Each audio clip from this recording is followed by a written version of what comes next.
So আসি রিজিক। রিজিকটা কি? আমরা আপাতত রিজিককে মনে করি যে খাবার, ঠিক না? আপনার বাড়িতে আমার রিজিক ছিল তাই আমি আসলাম। বাহারুল ভাইয়ের সাথে চা খেলাম 1 কাপ। এইটা আল্লাহ সুবহানাহু ওয়া তাআলা এই পৃথিবী সৃষ্টির 50,000 বছর আগে লিখে রেখেছিলেন। হাদিস মেশকাত 73। বুঝতে পেরেছেন কথা? এটা আমার লেখা ছিল। কে ভিসা দিবে, পাসপোর্ট আছে কিনা এটা ব্যাপার না, আল্লাহ লিখে রেখেছে। আল্লাহ লিখে রেখেছে, তার মানে এটা আমার রিজিক ছিল আজকে। এই রিজিকটা যতদিন না খেতাম অতদিন মালাকুল মত আমার কাছে আসতো না। কেন? আল্লাহ লিখে রেখেছে তাই। আল্লাহ সুবহানাহু ওয়া তাআলা লিখে রেখেছেন তাই। তাহলে রিজিকটা কি? রিজিকটা হচ্ছে আল্লাহ সুবহানাহু ওয়া তাআলার বিশেষ দান।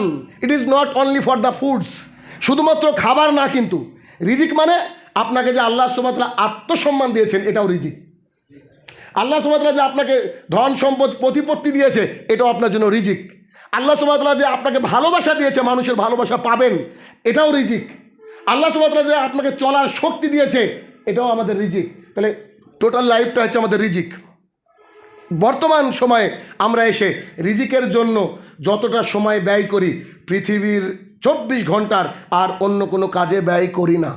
Point to be noted. বুঝতে পারেননি বোধহয়? 24 ঘন্টার মধ্যে রিজিক নিয়ে চিন্তা, রিজিক নিয়ে প্ল্যান, রিজিক নিয়ে দৌড়াদৌড়ি, রিজিক নিয়ে টেনশন, এইটা করতে যতটা সময় কাটায় বাদ বাকি আর কোনো কাজ করতে এতটা সময় কাটায় না। খেয়াল করেন একবার। আপনি ফজরের সালাত আদায় করার পর বেরিয়ে যান অথবা একটু রেস্ট করেন, তারপরে আপনি রুজির সন্ধানে বেরিয়ে যান, মাগরিবের সময় আসেন, রাত্রিবেলা ঈশার সালাত আদায় করার পরে রাত্রিবেলা শোয়ার আগে পরিকল্পনা করে শোন যে কালকে কোন কোন অফিসে কী দিতে হবে, কালকে কোন জমিতে কোন ফসল ফলবে, কালকে আমি কি করে ইনকাম করব, কালকে কোন স্টেশনের ধারে গিয়ে একটা কলা বিক্রি করব, ভাবি কিনা? তাহলে আপনি আপনার জীবনের মোস্ট অফ দ্য টাইম কিসের জন্য স্পেয়ার করছেন, ব্যয় করছেন? রিজিকের জন্য। বেশিরভাগ সময় আমরা কিসের জন্য ব্যয় করছি? রিজিকের জন্য। তো যে ছেলেটা মায়ের পেটে আছে, আমরা সবাই ছিলাম তো এক সময়, প্র্যাকটিক্যাল দেখেন, যে ছেলেটা মায়ের পেটে 10 মাস যাবত আছে ওই ছেলেটার না কোনো পরিকল্পনা আছে, না কোনো দৌড়ানি আছে, না কোনো অফিস আছে, না কোনো আদালত আছে, না তার জমি জমা আছে, অথচ তার কোনো রিজিকের চিন্তাই নাই। আল্লাহ সুবহানাহু ওয়া তাআলা উইদাউট এনি থিঙ্কিং তাকে 10 মাস যাবত রিজিক দিচ্ছেন, কোনো টেনশন ছাড়া। বুঝেননি বোধ আমি কি বলতে চাইছি? তার কোনো টেনশন নাই রিজিকের ব্যাপারে। কেন? আল্লাহ সুবহানাহু ওয়া তাআলা আপনার আমার রিজিককে নির্ধারণ করে রেখেছে। So don't worry about it. এটার ব্যাপারে ভয় করার কোনো কারণ নাই। এটার উপরে তাওয়াক্কুল করতে হবে আল্লাহর উপরে। কি করে, কিভাবে তাওয়াক্কুল করতে হবে? দেখেন, পৃথিবীর ইতিহাসের যতজন জ্ঞানী মানুষ এসেছেন, মুহাম্মদ সাল্লাল্লাহু আলাইহি সাল্লামকে যদি টপ লিস্টে আমি রাখি আমাদের ইসলাম ধর্মের, তারপরের যে ব্যক্তি তার নাম হচ্ছে উমর ইবনুল খাত্তাব রাদিয়াল্লাহু তাআলা আনহু। তার থেকে বর্ণিত হাদিস, মানে পার্সোনালিটি তো দেখতে হবে, জানতে হবে কে কথাটা বলছে। অন্যান্য সাহাবাই কেরামরা বললেও গ্রহণযোগ্য, তবে বিষয়টা আরও কতটা গভীর। তিনি বলছেন যে উমর রাদিয়াল্লাহু তাআলা আনহু বলেন, রাসূল সাল্লাল্লাহু আলাইহি সাল্লাম বলেছেন যে মানুষ যদি পাখির মতো ভরসা করত, যেমন করে একটা পাখিকে আল্লাহ সুবহানাহু ওয়া তাআলা সকালবেলায় খালি পেটে বের করে, সন্ধ্যাবেলায় সে রিটার্ন হয় খুব খারাপ খাবারটাকে পেটের মধ্যে নিয়ে, খাবার খেয়ে রিজিক নিয়ে বাসায় ফিরে, মানুষ যদি পাখির মতো ভরসা করত, আমি আল্লাহ সুবহানাহু ওয়া তাআলা মানুষকে পাখির মতো করে রিজিক দিতাম। এবার আপনি আমাকে বলেন, একটা কাকের অফিস কোথায় গো? আপনি কালকে সকালে উঠে অফিসে যাবেন। আচ্ছা, কাকের জমি কোনটা? কত বিঘা ওর জমি? কাকের কি কোনো দোকান আছে? তাহলে ও কি করে ভরসা করে? কাক কি ভরসা? এই ভরসা যদি আমরা আল্লাহ সুবহানাহু ওয়া তাআলার উপরে করি তো আল্লাহ সুবহানাহু ওয়া তাআলা তার মতো করে রুজি দেবে, তার মতো করে রুজি দেবে। আপনার এখানে যখন আসছি তার আগের দিনে একটা প্রোগ্রাম করে ফিরছি আমি, জি তার আগের দিনে একটা প্রোগ্রাম করে ফিরছি, তখন রাত্রি নিয়ার 2টোর সময় দেখছি অনেকগুলো মানুষ, কেউ কম্বল গায়ে দিয়ে আছে, কেউ চাদর গায়ে দিয়ে আছে, সাইকেল নিয়ে যাচ্ছে একসাথে। আমরা ভাবলাম বোধহয় কেউ মারা গিয়েছে। তো আমার সঙ্গী একজন ছিলেন, তিনি আমার 4 চাকার ওই কাজটাকে খুলে দিয়ে বলছে যে চাচা কোথায় যাচ্ছেন? তো বলছে ইট ভাটায়। কোথায় যাচ্ছেন? ইট ভাটায়। তো আমি তাকে একটা কথা নোট করে বললাম যে আমি প্রচুর প্রোগ্রামে এই কথাটা বলি, যদি মানুষ মনে করে যে মেহনতই হচ্ছে আমার রিজিকের মূল চাবিকাঠি, তাহলে ইট ভাটার শ্রমিকরা সবচেয়ে বেশি কোটিপতি হতো। বুঝেননি কথা? যে ব্যক্তি 2টোর সময় যাকে আমি রাস্তায় দেখলাম, নিশ্চয়ই 1টার সময় উঠেছে, ও 1 ঘন্টা তো রেডি হতে লাগবে, 1টার সময় উঠে ওই লোক নাকি আবার মাগরিব পর্যন্ত কাজ করবে, বেচারা সারা দিন মেহনত করার পরে 300 টাকা। আর আপনি অফিসে গিয়ে একটা সিগনেচার করে দিয়েছেন, 10,000 টাকা ওখানে হয়ে গেছে। আপনি অফিসে যাওয়ার পর একটা সিগনেচার করে দিয়েছেন, 1 লাখ টাকা আপনার বেতন। আপনি অফিসে যাওয়ার পর একটা সিগনেচার করে দিয়েছেন, আপনার 1 কোটি টাকা বেতন। এমন মানুষ নাই পৃথিবীতে। তো রিজিক তো আল্লাহর হাতে নির্ধারিত। যেমন করে মায়ের পেটে বাচ্চাটা উইদাউট এনি টেনশনে রিজিক পাচ্ছেন, একটা পাখি যার কোনো অফিস আদালত নেই, সে বাড়ির থেকে বেরিয়ে যাচ্ছে, সে রিজিক পাচ্ছে, তেমন সিমিলারলি আমরা যদি আল্লাহ সুবহানাহু ওয়া তাআলার উপরে ওইভাবে ভরসা করতে পারি যেমন করে একটা পাখি করে, তো আল্লাহ সুবহানাহু ওয়া তাআলা আমাদেরকে রুজি দেবেন। রাসূল সাল্লাল্লাহু আলাইহি ওয়াসাল্লাম বলছেন, প্রত্যেক দিন সকালবেলায় এক একজন মানুষের জন্য ফেরেশতাকে নাজিল করা হয়। ধরেন আপনার নাম আব্দুর রহমান, আপনাকে ফেরেশতা সে খুঁজতে থাকে, কি করে? আরে আল্লাহ যে বললো ওকে রুজিটা পৌঁছে দাও, আব্দুর রহমান গেল কোথায়? আপনাকে আমাকে খুঁজে, রিজিক আপনাকে আমাকে খুঁজে। মানুষ আমরা উল্টো, আমরা আবার রিজিককে খুঁজি, ঠিক না? আমরা রিজিককে খুঁজি না, রিজিক আমাদেরকে খুঁজবে। তাহলে আমাদের দায়িত্বটা কি ছিল? আমাদের দায়িত্বটা ছিল আমরা আল্লাহ এবং আল্লাহ রসুলকে উইদাউট এনি বার্গারিং আমরা মেনে নেব, আমরা মেনে নেব। আর রুজির দায়িত্ব কার? আল্লাহ সুবহানাহু ওয়া তাআলার। একটা মেয়ে কলেজে আসলো, কলেজে এসে যখন বাড়ি ফিরছে, সে কি রিক্সায় বসে বা অটোতে বসে বা টোটোতে বসে ও কি এই কথা ভাবে যে বাড়িতে গিয়ে রান্না করতে হবে, তারপরে খেতে হবে, বা ইস কত ঝামেলা, এটা ভাবে? কেন? ও এতটা কনফার্ম আমার আম্মা আছে, আম্মা অবশ্যই খাবার রেডি করে রেখেছে। আম্মার উপরে যদি একটা মহিলা এতটা ভরসা করতে পারে, যে আম্মাকে আল্লাহ সুবহানাহু ওয়া তাআলা সৃষ্টি করেছেন, সেই আল্লাহ সুবহানাহু ওয়া তাআলা বলছেন আমি অভিভাবক, আমি তোমাকে রুজি দেবো, তো তুমি এত টেনশন করছো কেন? তাহলে আমরা দেখেন, ওই মেয়েটা যদি একটু এই চিন্তা করতো যে আমার আম্মা বোধহয় রান্না করেনি, তাহলে ও ক্লাসে বসে পড়াশোনা করতে পারতো না, ঠিক না? ও অ্যাটেনশন ওদিকে চলে যেত। স্যার ওখানে বোঝাচ্ছে যে দেখ এই পড়া, ভাবছে বাড়ি থেকে কী রান্না করবো, পেঁপে আছে, এটা তো খাই না, এই এখন গরুর মাংস কোথায় পাবো? টেনশন পড়তো কি না? তাহলে ও টেনশন করে না কেন? ওর আম্মা আছে বাড়িতে। আর আমরা টেনশন করি কেন? আমাদের আল্লাহ উপরে আছে। চিন্তা করেন, তাহলে আমাদেরকে রুজির টেনশন করতে হবে না। আপনি কি খেয়াল করেননি ওই রিক্সাওয়ালা লোকটা, ওই অটো চালায় যে বাইরে, ওকে এখন ধরে আনেন, সামনে এতগুলো মিষ্টি দিয়ে দিয়েছেন, সব মিষ্টি ও একটা করে তুলছে আর খাচ্ছে, একটা করে তুলছে আর খাচ্ছে, তারপরে বাড়িতে গিয়ে নাক ডেকে ঘুমাচ্ছে, কোনো অসুবিধা নেই। যে লোকটার মাস গেলে 1 কোটি টাকা ইনকাম, তার সামনে কিছু মিষ্টি এনে দিয়েছে, বলছে চা আনো চিনি ছাড়া। বুঝতে পারেননি? বলছে চা আনো চিনি ছাড়া, মানে আল্লাহ সুবহানাহু ওয়া তাআলা ক্লোজ করে দিয়েছে। রাগ করেন না ডায়াবেটিস বলেরা। মানে আমি বোঝাতে চাইছি যে অনেক রয়েছে, অঢেল রয়েছে, কিন্তু সে খেতে পাচ্ছে না। অঢেল রয়েছে কিন্তু সে খেতে পাচ্ছে না, অথচ যার কিছু নাই তাকে দিলে সে আরামসে খাচ্ছে, না ডায়াবেটিস আছে, না সুগার আছে, না হার্টে, সবসময় শুধু কাজই করে ও। তাহলে এই জন্য আমাদেরকে রুজির জন্য অত টেনশনের কারণ নাই। বিশ্বাস করেন, আপনি মনে মনে ভাবতে পারেন যে কে বললো আমাকে কেরিয়ার তৈরি করতে হবে, ভবিষ্যৎ খারাপ হলে হবে কি? আচ্ছা বলেন তো আমাকে, আল্লাহ সুবহানাহু ওয়া তাআলা যা লিখে রেখেছেন তার বাইরে কিছু যাবে? যাবে না। তাই বলে কি বাড়িতে বসে থাকবো? জি না।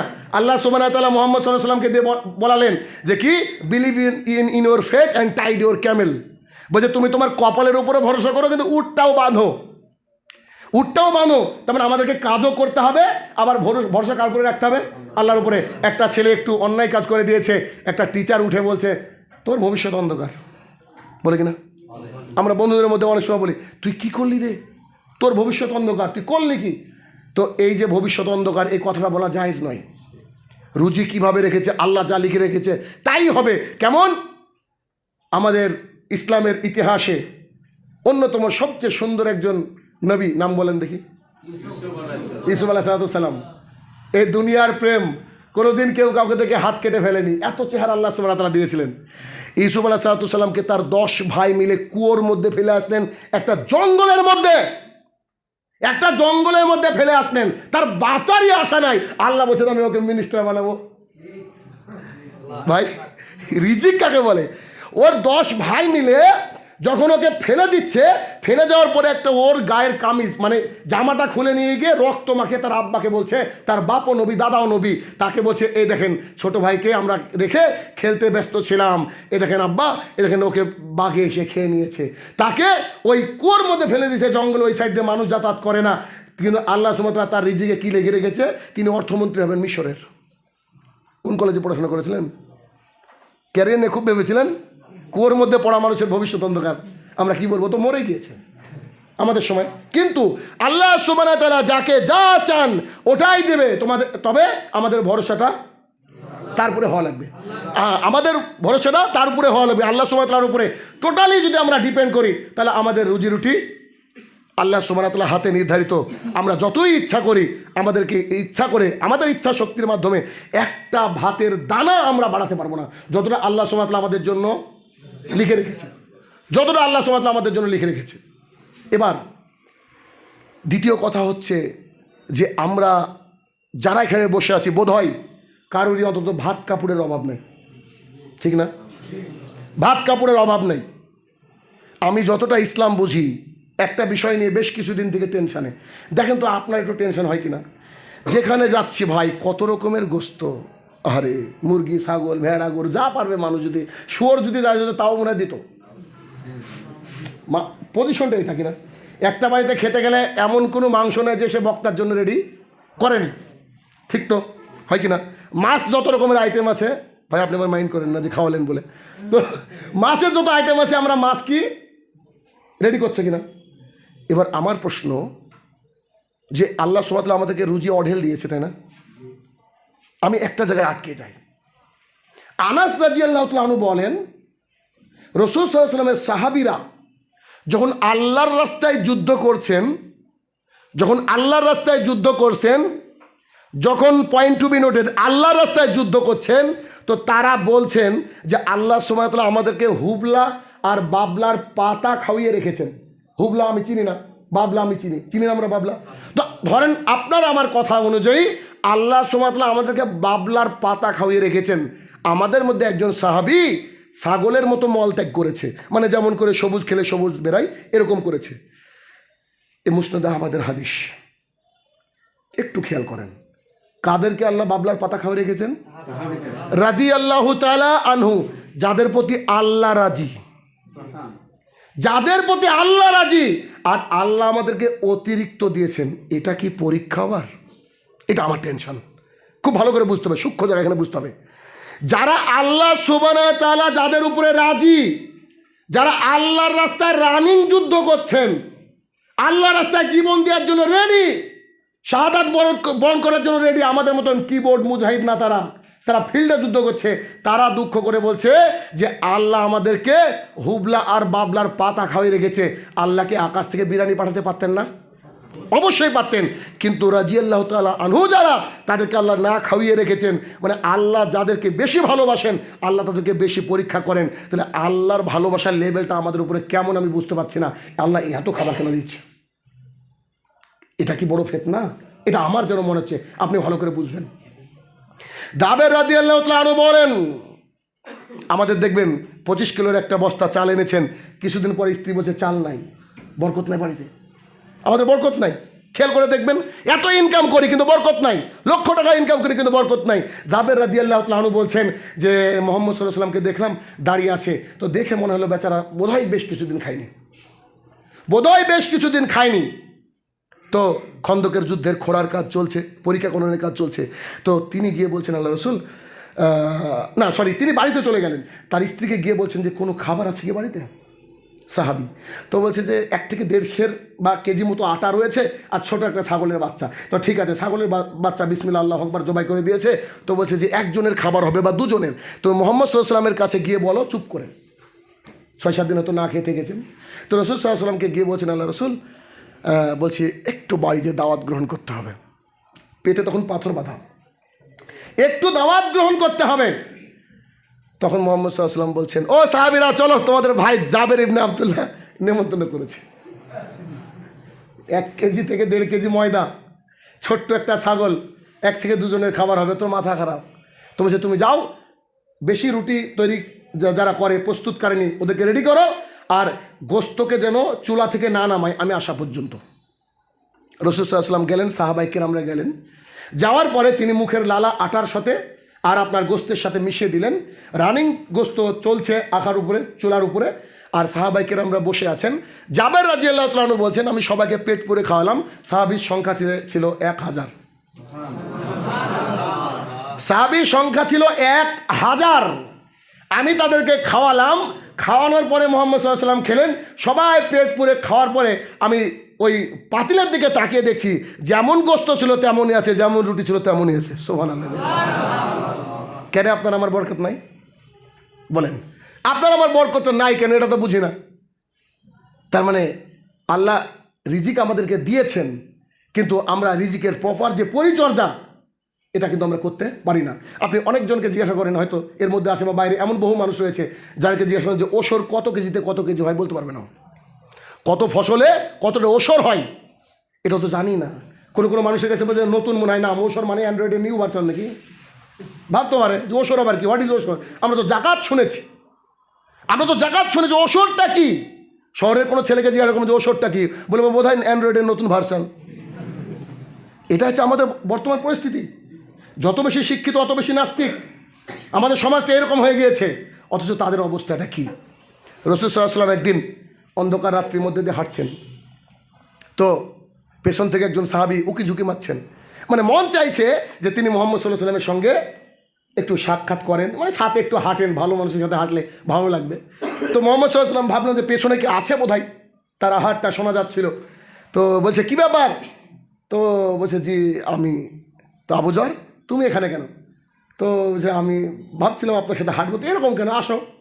তো আবু যর গিফারি রাদিয়াল্লাহু তাআলা আনহু বলছেন, আমি মুহাম্মদ সাল্লাল্লাহু আলাইহি ওয়াসাল্লামের হাঁটতে হাঁটতে উহুদ পাহাড়ের সামনে পৌঁছে গেলাম। তো চাঁদনি রাত্রি, পাহাড়টা দেখা যাচ্ছিল। রাসূল সাল্লাল্লাহু আলাইহি ওয়াসাল্লাম আমাকে পাহাড় দেখে বলছে, আবু যর এই পাহাড়টা দেখছো? বলে জি হ্যাঁ।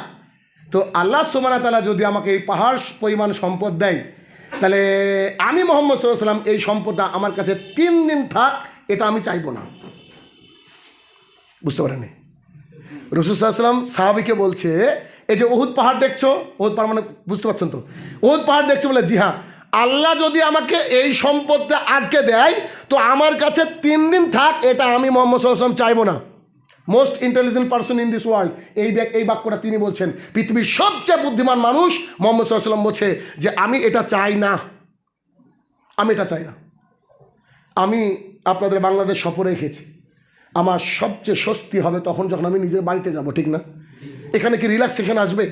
যতই আপনি আমাকে রিল্যাক্সেশন দেওয়ার চেষ্টা করেন, আমার ফাইনাল রিল্যাক্সেশন আমার ইন্ডিয়া, ওখানেই।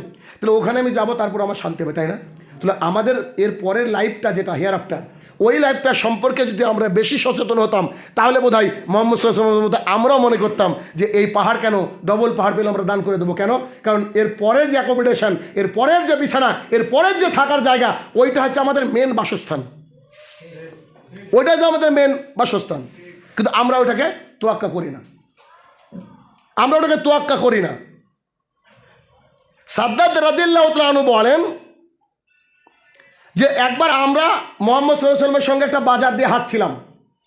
এমত অবস্থায় পাশে একটা মৃত কান কাটা ছাগলের বাচ্চা পড়েছিল। মৃত মানে ইউজলেস, কান কাটা মানে খুঁত, একটা বাচ্চা মানে তো নিবেই না কেউ। তো এটা পড়েছিল। পৃথিবীর সবচেয়ে বড় শিক্ষক, আমি দেখবেন আমার বক্তৃতার শুরুতে বলি যে সবচেয়ে বড় শিক্ষক কেন বলি, উদাহরণটা কত সুন্দর দেখেন, মানুষকে বোঝানোর টেকনিকটা কি দেখেন। মুহাম্মদ সাল্লাল্লাহু আলাইহি ওয়াসাল্লাম বলছেন এটা মৃত কান কাটা ছাগলের বাচ্চা বকরি পড়েছিল। তো সাহাবায়ে কেরামকে বলছে এটা কি তোমরা 1 দিরহামের বিনিময়ে কেউ নিবা? মানে ধরেন বাংলাদেশে 1 টাকা, এটা কি তোমরা 1 টাকার বিনিময়ে নেবা? সাহাবায়ে কেরামরা বলছে বলেন কি, এটাকে যদি ফ্রি দেওয়া হয় তারপরে আমরা নেব না। মুহাম্মদ সাল্লাল্লাহু আলাইহি ওয়াসাল্লাম বলছেন আল্লাহর কসম করে বলছি এই মৃত কান কাটা বকরি তোমাদের কাছে যতটা নিকৃষ্ট, এই দুনিয়াটা আল্লাহ সুবহানাহু ওয়া তাআলার কাছে তার চেয়ে বেশি নিকৃষ্ট। কিন্তু আমরা দুনিয়া করে সবসময় পাগল। কিন্তু আমাদের পরের লাইফটা বলেন তো কত বছরের? Never ending life. সুম্মা লা ইয়ামুতু ফিহা ওয়ালা আহইয়া, ওটা এমন একটা জায়গা মানুষ মরবেও না বাঁচবে না। পৃথিবীতে দেখবেন মানুষ একটু দেওয়ালে পিঠ থেকে গেলে, একটু সমস্যার মধ্যে পড়ে গেলে, ফ্রাস্ট্রেশনে ভুগলে মানুষ কী করে? আল্লাহ গো আমাকে তুলে নাও, আর ভালো লাগছে না, মানে মৃত্যুটাকে আমরা একটা স্বস্তির জায়গা মনে করি। কিন্তু আল্লাহ সুবহানাহু ওয়া তাআলা সূরা আলার মধ্যে এটা বললেন যে ওটা এমন একটা জায়গা মানুষ মরবেও না, মানুষ বাড়বে না, বাঁচবেও না। সেদিন হাজারো মৃত্যু মানুষ কামনা করবে, সেদিন হাজারো মৃত্যু মানুষ কামনা করবে। তাহলে এই যে দুনিয়া, এটা একটা নিকৃষ্ট জায়গা। আমাদের যে মেন জায়গা, ওই জায়গাটা কাজ করতে হবে কোনটা? আখেরাতের জন্য। এখন থেকে আমাদেরকে প্রিপারেশন নিতে হবে যে আখেরাতে যেন আমরা ভালো থাকতে পারি। আবু হুরায়রা রাদিয়াল্লাহু তাআলা আনহু বেশিরভাগ সময় আপনার ওই পেটে পাথর বেঁধে থাকতেন, বেশিরভাগ সময় না খেয়ে থাকতেন, তো মসজিদে পড়ে থাকতেন। ওমর রাদিয়াল্লাহু তাআলা আনহুকে দেখলে, ওসমান রাদিয়াল্লাহু তাআলা আনহুকে দেখলে, আরও সাহাবীদেরকে দেখলে বলতো, এই আচ্ছা ওই কোরআনের আয়াতটা পড়েন। কেন? জিজ্ঞাসা করলো কেন? বলছে আমি ওদেরকে বলতাম, ওনারা আমার মুখের দিকে তাকে তেলাওয়াত করবে, আমার মুখটা শুকনো পাবে, আমাকে একটু তার বাড়িতে দাওয়াত দিবে, খাবো তাই। আবু হুরায়রা রাদিয়াল্লাহু তাআলা আনহু সবচেয়ে বেশি হাদিস বর্ণনাকারী, তিনি বলছেন তার একটা হাদিস আপনি শুনুন, আপনি দেখেন। আবু হুরায়রা রাদিয়াল্লাহু তাআলা আনহু বলছেন যে আমি কিছু খেজুর নিয়ে মুহাম্মদ সাল্লাল্লাহু আলাইহি ওয়াসাল্লামের কাছে গেলাম। আল্লাহ রাসূল, এই খেজুর একটু দোয়া করে দেন না, বরকতে দোয়া করে দেন। তো এই খেজুরটা মুহাম্মদ সাল্লাল্লাহু আলাইহি ওয়াসাল্লাম সাজিয়ে রাখলেন সামনে রেখে দোয়া করলেন। দোয়া করার পরে একটা ব্যাগের মধ্যে ঢুকিয়ে দিলেন, একটা ব্যাগের মধ্যে ঢুকিয়ে বলছে যে এই নাও, এই ব্যাগটাকে পুরোপুরি খুলবে না, এখান থেকে বের করবে, খাবে, যা খুশি করবে। তো আবু হুরায়রা রাদিয়াল্লাহু তাআলা আনহু বলছেন যে এই ব্যাগটা আমি কোমরে বেঁধে রাখতাম। কোথায় বাঁধতাম? কোমরে বেঁধে রাখতাম। এই হাদিস আমার এখনও মাথার মধ্যে আসেনি। জানি না পৃথিবীর কোনো কম্পিউটার ধরতে পারে কিনা, আপনার বুদ্ধিতে ধরে কিনা দেখেন, আমি বুঝতে পারিনি এখনও। তো বলছেন আমি কোমরে ব্যাগটাকে বেঁধে রাখলাম, রাখার পরে খেতাম, মানুষকে দিতাম। তো দেওয়ার যে দান, যা গতি, তা তো মোটামুটি 150 কিলো মতন মানুষকে দান করেছি। 150 কিলো আমি মানুষকে দান করেছি। দিন রাত ওদের থেকে আমি খেতাম। আচ্ছা, 1 কুইন্টাল জিনিস কোমরে বাঁধা যায়? সম্ভব? সলাত আদায় করে কোনো সময় খোলে না, তার কোনো অস্বস্তিও নাই। তো তিনি বলছেন যে আমি এটাকে নিয়ে ঘুরে বেড়াতাম, মানুষকে দিতাম, খেতাম, প্রচুর দান করেছি। তবে যেদিন উসমান রাদিয়াল্লাহু তাআলা আনহু আহত হলেন, সেদিন আমার অটোমেটিকলি এটা খুলে পড়ে গেল। হয়তো আল্লাহ সুবহানাহু ওয়া তাআলা বরকতটাকে উঠিয়ে নিলেন, অথবা আল্লাহু আলাম। চিন্তা করা যায়। দেখেন বরকত কাকে বলে, আপনাকে বাস্তব বরকতের কথা বলছি। আব্দুর রাজ্জাক বিন ইউসুফের নাম তো সবাই শুনেছেন। বলছে অনেক কষ্ট করে আমি ওই কোথায় উনি চাকরি করতেন, 1500 টাকা বেতনের, আর তার স্ত্রী 500 টাকা, 2000 টাকা জমিয়ে 1 মণ মানে 40 কিলো বোধ হয়, তাই না, 1 মণ আলু কিনে আবদুল্লাহর নানার বাড়ি তথা আব্দুর রাজ্জাক বিন ইউসুফের শ্বশুর বাড়িতে রাখলেন। তো একটু দামটা চড়া হলে বিক্রি করবেন, এটা ওদের মূল টার্গেট। তো মাঝে মধ্যে আব্দুর রাজ্জাক বিন ইউসুফের শ্বশুর সেখান থেকে আপনার ওই আলু পচে যায় রাখলে, তো পচা আলু রাখলে আবার ভালো আলুও পচে যায়, তো ওগুলাকে শর্টেড করেন, বাছাই করেন আর ফেলে দেন, তো দেখলেন একটু দামটা এখন চড়া, বেশ ভালো দাম হয়েছে। তখন করলেন কি, দেখলেন এখন আর পচাগুলা ফেলবেন না, পচাগুলা থেকে অর্ধেক যদি ভালো হয় অর্ধেক রেখে দিবেন। গ্রাম বাংলা মানুষ তো তাই করতো, তাই না, অর্ধেক রেখে দিলেন আর পচাটাকে ফেলে দিলেন। তো আব্দুল্লাহ বিন আব্দুর রাজ্জাক তিনি বলছেন যে আমার নানা ওই আলুটা মাপছেন আর আমার আম্মা তুলে দিচ্ছেন। তুলে দেওয়ার পরে আমার নানা শেষে বলছে যে আরে আব্দুল্লাহ, আলু তো জ্যাঙ্গা ছিল, হ্যাঙ্গাই আছে। বুঝেননি কথা? তারপরে আলু যে আমি আব্দুর রাজ্জাক যে আলুটা কিনলো 1 মণ, আমি যে এত পচা ফেললাম, আলু যে যা তাই থাকলো। ঘটনা কি? ঘটনা বরকত। এটা আপনাকে বাস্তব ফিডব্যাক দিচ্ছে একটা ঘটনা, যে বরকত, এর নাম হচ্ছে বারাকা। কিন্তু আমরা বুঝি না। আমরা তো দুনিয়ার কত টেনশন নিয়ে ব্যস্ত, রুজি রুটির কত টেনশন আমাদের। জি না, আপনি আল্লাহর উপরে পাখির মতো ভরসা করেন, আল্লাহ সুবহানাহু ওয়া তাআলা আপনাকে আমাকে সাহায্য করবে। তবে ভরসা করার মতো ভরসা করতে হবে। এক এলাকায় আমি গিয়েছি, খালি পীর আর পীর। বলছে এখানে পীরের নাম করলে আপনার ভাগ্য খারাপ আছে। আমাকে করেছে প্রধান বক্তা, আর তার লাস্টে মানে প্রধান বক্তা আর প্রধান অতিথি হচ্ছে পীর, কি মুর্শিদাবাদী, আমার বাড়ি থেকে বহু কিলোমিটার দূরে ট্রেনে গিয়েছি, তো সেখানে গিয়ে বলছেন আপনার বক্তৃতা শেষ হয়ে যাবে, শেষ হওয়ার পর উনি উঠবেন, উঠে একটা লম্বা চাদর অথবা দড়ি ফেলে দেবেন, দড়ি বুঝেন তো, দড়ি ফেলে দেবেন, দড়িটা সবাই ধরবে, কি বলে একটা ফু দিবে, সবাই জান্নাতি। এই জায়গায় গিয়েছে আমি বক্তৃতা দিতে, এই জায়গায় গিয়েছে আমি বক্তৃতা দিতে, দেখুন ওই বক্তৃতাটা ভাইরাল হয়েছে, আসে ইন্টারনেটে। তো সেখানে আমি তাদেরকে গিয়ে বললাম, আমি বললাম যে আজকে তো পীরকে ধুলাই হবে। শাহিনুর রহমান তো কাউকে তোয়াক্কা করে কথা বলে না, জান হাতে নিয়ে ঘুরে, অসুবিধা নাই। কবে মৃত্যু হবে তাও পৃথিবী সৃষ্টির 50,000 বছর আগে লেখা, তাহলে তো জিনা হয়তো শেরকে তেরা দিও, কুত্তেকে তেরা মাত দিও, বাঁচলে বাঘের মতো বাঁচতে হবে, কুকুরের মতো বেঁচে তো লাভ নেই, ঠিক না? তো সেখানে গিয়ে আমি বললাম যে ভাইজান আপনাদের তো পীরের এলাকা। বলছে জি। আমি বলছি গরুর বাচ্চা হয় এলাকায়? মানে হ্যাঁ গরু আছে তো, মানে অনেক দূরে গিয়েছি তো, মানে ওদের কাছে মনে হচ্ছে যে একটা আনএডেড কোশ্চেন। তো গরুর বাচ্চা হলে জি হ্যাঁ। বিড়াল? হ্যাঁ অবশ্যই। কুকুরের? হ্যাঁ কুকুরেরও তো বাচ্চা হয়। আমি যে কোনো কুকুরকে কখনো দেখেছেন কোনো মাজারে গিয়ে বলছে I have no child, can you give me some child? বুঝেননি? আমি বলছি কোনো কুকুর কি কোনো মাজারে গিয়ে বলেছে যে বাবা আমার সন্তান নাই, আমাকে সন্তান দাও? একটা কুকুরও বুঝে পীরের দরবারে যাওয়া হারাম, আপনি এটা করেন কি করে? লোকজন সব আমার দিকে, লোকজন সব আমার দিকে। শেষে আমি একটা বাক্য বললাম তাদেরকে, আপনি কি করে ভাবলেন যে পীর আমার পেছনে বসে আছে, উনি আপনাদেরকে বায়াত করবেন, জান্নাতে পাঠিয়ে দেবেন? অত শর্টকাট মেথড ইসলামে নাই, অত শর্টকাট মেথড ইসলামে নাই। তবে শুনে নেন, আমি এই বক্তৃতা দিলাম, একটা সাহস কোথা থেকে পেলাম?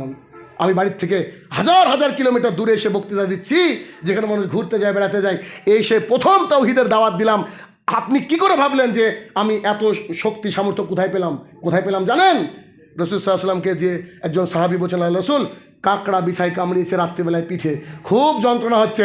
মুহাম্মদ সাল্লাল্লাহু আলাইহি ওয়াসাল্লাম বলছে তোমাকে যে দোয়া শিখিয়ে দিয়েছিলাম তুমি কি পড়োনি? তো বলছে ওই দোয়াটা, ছোট্ট একটা দোয়া। বলছে কোন দোয়া? যে দোয়া পড়লে পৃথিবীর আল্লাহর সৃষ্টি জীব কোনো ক্ষতি করতে পারবে না, এটা একটা হাদিস। আর কোনো যানবাহন থেকে নেমে যদি কোনো ব্যক্তি এই ছোট্ট দোয়াটা পড়ে, আউযু বিকালিমাতিল্লাহি তাম্মাতি মিন শাররি মা খালাক। আরে জনাব শাহিনুর রহমান ওটা পড়েছে ট্রেন থেকে নেমে, আপনাদের পিস্তল কি পৃথিবীর সমস্ত বড় কামান নিয়ে এসে শাহিনুর রহমানকে গুলি করতে পারবেন না। কারণ আই টোটালি ডিপেন্ড অন আল্লাহ সুবহানাহু ওয়া তাআলা। আল্লাহর কালেমার উপরে আমার বিশ্বাসটা এরকম। আমার বিশ্বাস দেখার পর আলহামদুলিল্লাহ পরপর 2 থেকে 3 বার ওই এলাকায় এতটা পরিবর্তন হয়েছে, এখন ইয়াং ইয়াং ছেলেরা দাড়ি রেখে দিয়েছে, সব আহলে হাদিস। চিন্তা করেন তাহলে, বুঝতে হবে তো বিষয়টা। আপনি হকটাকে হকভাবে জাতির সামনে পেশ করেন।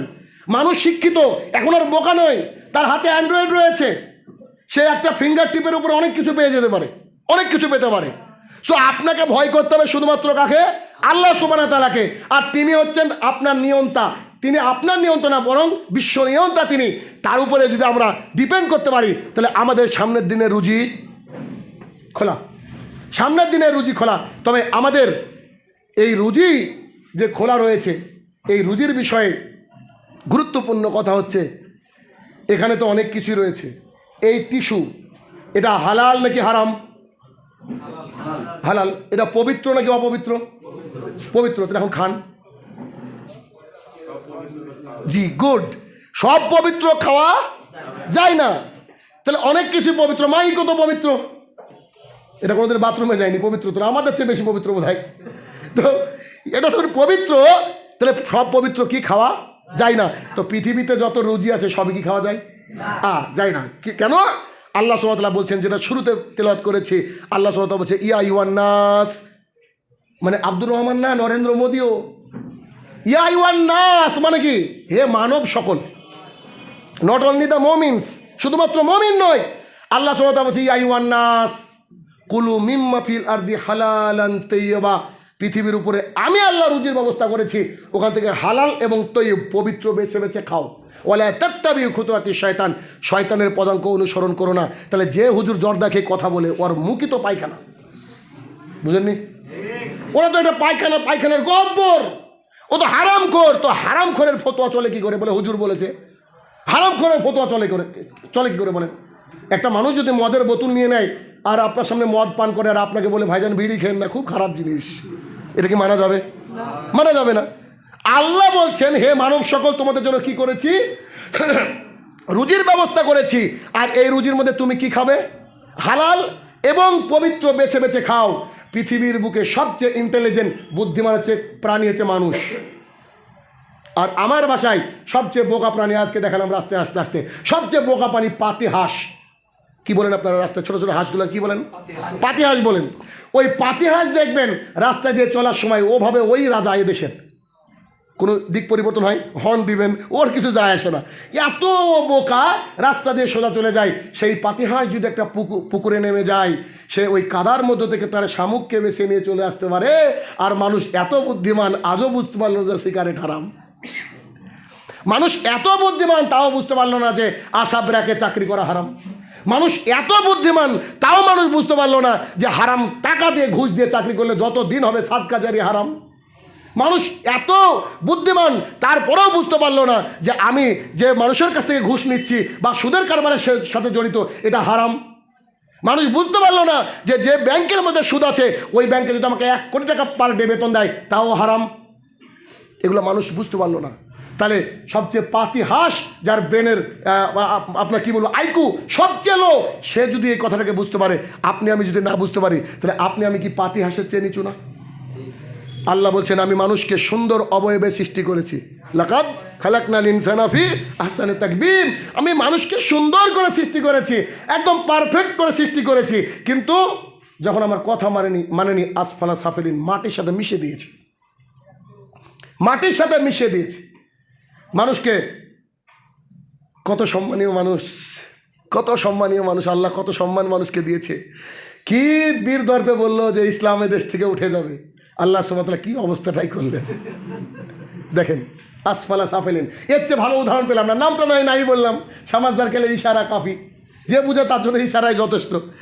যে বেশি বারবারন্ত করেছে, আচ্ছা তাহলে এইসব লোককে শিক্ষিত বলা যাবে? ও তো ফেরাউনের দৃশ্য দেখেছে না, ফেরাউনকে দেখেনিও তো? ফেরাউনকে দেখেছে, ফেরাউন যখন ডুবছে তখন বলছে হে আমার প্রতিপালক, হে মুসার প্রতিপালক, আমি তোমার প্রতি ঈমান আনলাম। তখন চলবে?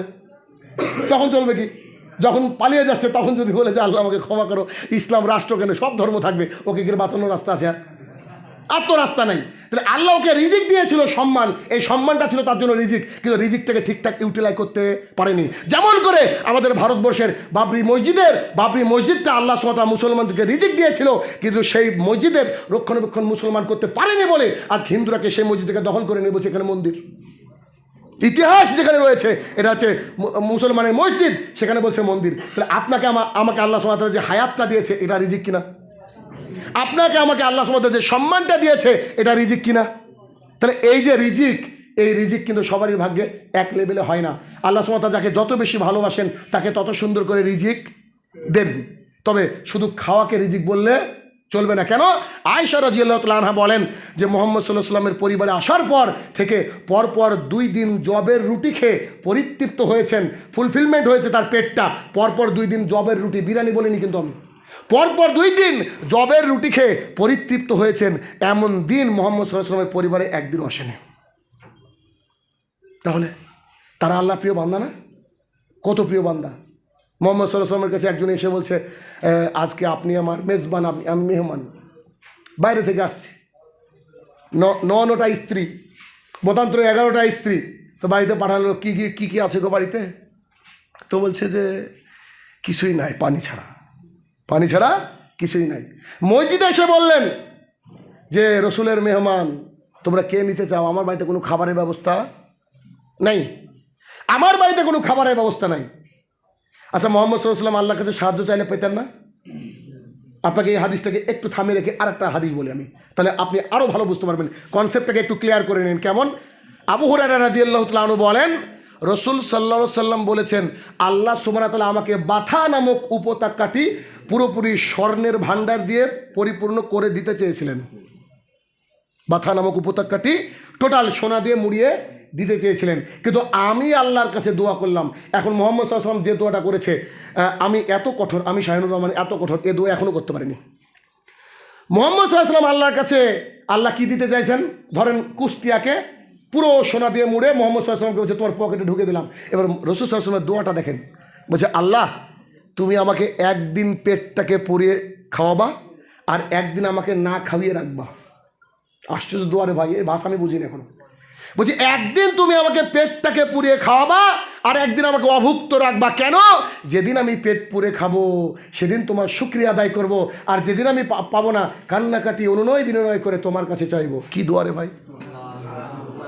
যাকে আল্লাহ বলছে যে I want to give that place covered with গোল্ডস, আমি তোমাকে সোনা দিয়ে পরিপূর্ণ জায়গা দেব, সেই মোহাম্মদ সাল্লাল্লাহু আলাইহি ওয়াসাল্লাম এবার হাদিসে আসেন, সেই মোহাম্মদ সাল্লাল্লাহু আলাইহি ওয়াসাল্লাম স্ত্রীদের কাছে গিয়ে বলছেন যে একটা মেহমান এসে খাবার হবে কি, বলছে পানি ছাড়া কিছু নাই। না খেয়ে থাকাটা কি ফ্যাশন ছিল নাকি? নাকি ডক্টর জাহাঙ্গীর কবিরের জন্ম ছিল তখন যে ডায়েট করতে হবে? তারা না খেয়ে এমনি ডায়েটেড অলরেডি। তখন একজন সাহাবী বললেন, জি আমার বাড়িতে আছে, আমি নিয়ে যাব। সাহাবীর বাড়িতে অঢেল সম্পদ ছিল, তাই না? শুনেন, এটা তো শোনা হাদিস আপনার। সাহাবী নিয়ে চলে গেল, ছোট্ট ছোট কলিজার টুকরাগুলো কান্নাকাটি করছে খাবারের জন্য। মা তার স্ত্রীকে গিয়ে বললো যে খাবারের অবস্থা কি? বলছে যা খাবার আছে বাচ্চাদের হবে, তো আমি কখন থেকে ভুলিয়ে ভালিয়ে রাখছি। বলছে তুমি তো মা, তুমি সব পারো, সো তুমি তোমার বাচ্চাটাকে ঘুমিয়ে দাও আদর করে। আর এটা মোহাম্মদ সাল্লাল্লাহু আলাইহি ওয়াসাল্লামের মেহমান, how treat with that guy আমি জানি না, তুমি কি করে তার সাথে কি আচরণ করবা এটা আমি জানি না, তবে মোহাম্মদ সাল্লাল্লাহু আলাইহি ওয়াসাল্লাম মেহমান, এখন ঠেকান। অনেক আদর করে বাচ্চাকে ঘুম পাড়িয়ে দিলেন। তারপরে মহিলা আর ওই মহিলাটা খাবারের ব্যবস্থা করে দিলেন মেহমানকে। এবার মেহমান তো এরকমই মেজবান ছাড়া খায় না, স্বাভাবিক কথা। তো মহিলা খুব টেকনিক করে, কৌশল করে, কায়দা করে বাতিটাকে কমানো বাড়ানোর নাম করে নিভিয়ে দিলেন। তাদের সামনে মুখ নাড়তে লাগলেন যে তারাও খাচ্ছেন। মেহমান খেয়ে দে ঘুমিয়ে গেলেন। ফজরের সালাতে যাওয়ার পরে মোহাম্মদ সাল্লাল্লাহু আলাইহি ওয়াসাল্লাম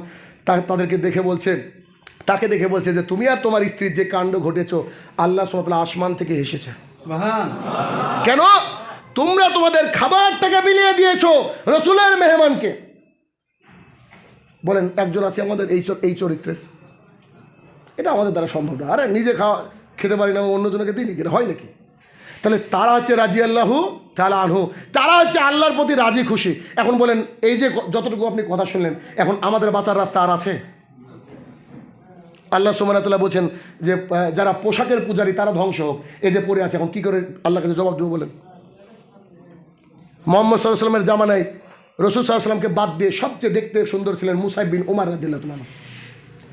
এত স্টাইলিস্ট একটা ছেলে, এমন সেন্ট নাকি তিনি ব্যবহার করতেন, মক্কায় কেউ সেন্টের নামই জানতো না। একটা পোশাক নাকি, I don't know about that, একটা পোশাক নাকি 3 দিনে বেশি পরতেন না। ভাই স্টাইলটা কি? আর এখনকার যুগের ছেলেদের স্টাইল হচ্ছে ছেঁড়া ফাটা জিন্স আর ওই চুলটা আছে এদিক ওদিক করে কাটা, এটাই স্টাইল। তো তিনি এতটা স্টাইলিশ ছিলেন। মুহাম্মদ সাল্লাল্লাহু আলাইহি ওয়াসাল্লাম কোরআন তেলাওয়াত করছেন, এসে বলছেন কি পড়ছেন? তো বলছে কোরআন। তো বলছে আমি ইসলাম গ্রহণ করার জন্য রেডি। ইসলাম গ্রহণ করলেন। যখন তিনি যুদ্ধের ময়দানে পড়ে আছেন, রাসূল সাল্লাল্লাহু আলাইহি ওয়াসাল্লাম সবাই সাহাবীরা সবাইকে খুঁজে পেলেন, তাকে খুঁজে পাওয়া যাচ্ছে না, কারণ তার গলাটা এক জায়গায়, ধরটা আর এক জায়গায়, এই হাতটা আর এক জায়গায়। কালেমার পতাকা বুলন্দ করার জন্য সে যুদ্ধ করেছে, যুদ্ধক্ষেত্রে তার হাতে কালেমার পতাকা পর্যন্ত ছিল। মুহাম্মদ সাল্লাল্লাহু আলাইহি ওয়াসাল্লামকে সাহাবীরা এসে বলছেন যে তার গায়ে একটা চাদর আছে, কারণ তাদেরকে তো স্পেশালি গোসল টোসল করানোর দরকার নেই, তারা শহীদ, এরা চাদর আছে। যদি মাথাটা ঢাকি পাটা বেরিয়ে যাচ্ছে, আর যদি পাটা ঢাকি মাথা বেরিয়ে যাচ্ছে, কি করব? তো মুহাম্মদ সাল্লাল্লাহু আলাইহি ওয়াসাল্লাম বলছে মাথাটাকে ঢেকে দাও, পাটাকে জঙ্গলি ঘাস দিয়ে কভার করে দাও।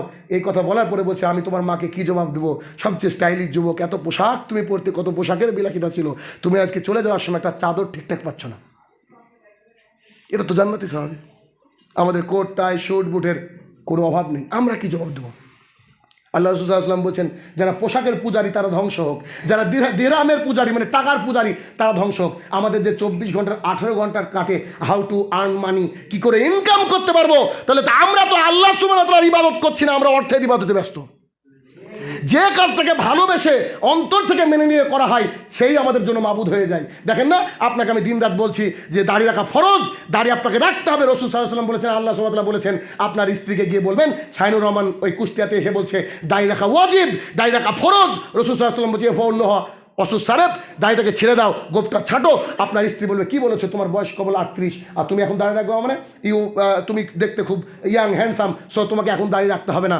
আমি বললাম আল্লাহ বলেছে দাড়ি রাখতে হবে, এটা ফরজ বা ওয়াজিব, আপনার স্ত্রী বলছে রাখতে হবে না। তার মানে আপনার স্ত্রী কথা রেখে যদি আপনি আগামীকালকে দাঁড়িয়ে যাচ্ছেন, তাহলে আপনার মাবুদ, আল্লাহর কসম করে বলছে আল্লাহ নয়, আপনার মাবুদ হচ্ছে আপনার স্ত্রী। আপনি হিসাব করে দেখেন আমি কথা ভুল বলছি না? ভুল বলছি কথা? কারণ আল্লাহ বলছেন এটা করতে, আর আমি বলছি না, আমার স্ত্রী বলছে এটা করতে হবে না।